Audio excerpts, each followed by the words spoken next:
Good afternoon. Good afternoon. How's everyone doing today? Good, good. So greetings, friends, family, faculty, staff, alumni, and the illustrious class of 2016. Make some noise.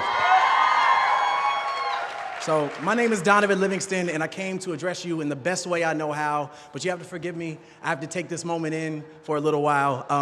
When I spoke at my high school graduation several years ago, my high school English teacher threatened to replace me on the program or cut my microphone when she found out that I was interested in doing a poem as a part of my remarks. So I am eternally grateful for being able to share this piece of myself in my most authentic voice with you this afternoon. So, spoken word poetry, it insists on participation. So if you feel so compelled, snap, clap, throw up your hands, rejoice, celebrate. Class of 2016, this is your address, and this is your day. Education, then, beyond all other devices of human origin, is a great equalizer of the conditions of men. Horace Mann, 1848. At the time of his remarks, I couldn't read, I couldn't write. Any attempt to do so, punishable by death.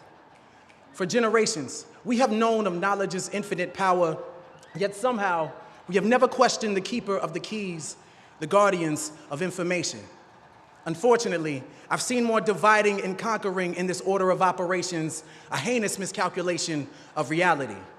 For some, the only difference between a classroom and a plantation is time. How many times must we be made to feel like quotas, like tokens and coined phrases, diversity, inclusion? There are days I feel like one, like only, a lonely blossom in a briar patch of broken promises, but hey, I've always been a thorn in the side of injustice, disruptive, talkative, a distraction with a passion that transcends the confines of my own consciousness, beyond your curriculum, beyond your standards. I stand here, a manifestation of love and pain with veins pumping revolution. I am the strange fruit that grew too ripe for the poplar tree. I am a dream act, dream deferred, incarnate, and a movement, an amalgam of memories America would care to forget. My past alone won't allow me to sit still, so my body, like my mind, cannot be contained. As educators, rather than raising your voices over the rustling of our chains, take them off, uncuff us, unencumbered by the lumbering weight of poverty and privilege, policy and ignorance. I was in the 7th grade when Ms. Parker told me, Donovan, we could put all of your excess energy to good use. And she introduced me to the sound of my own voice. She gave me a stage, a platform. She told me that our stories are the ladders that make it easier for us to touch the stars. So climb and grab them. Keep climbing, grab them. Spill your emotions in the Big Dipper and pour out your soul. Light up the world with your luminous allure. To educate requires Galileo-like patience. Today, when I look my students in the eyes, all I see are constellations.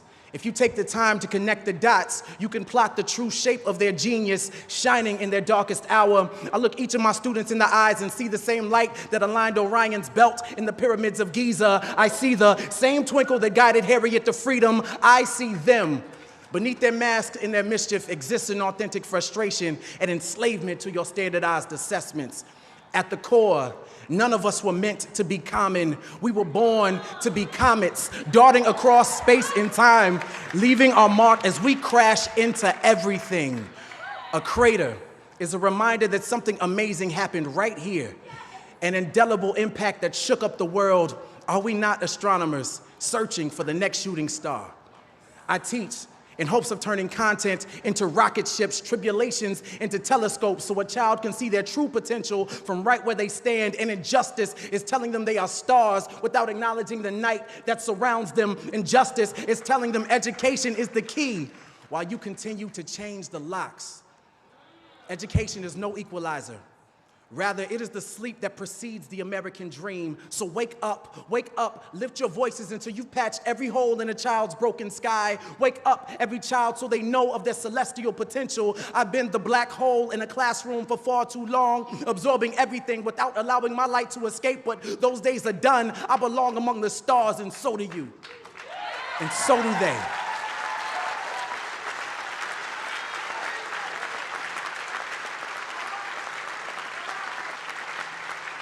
Together, together, we can inspire galaxies of greatness for generations to come. So no, sky is not the limit. It is only the beginning. Lift off.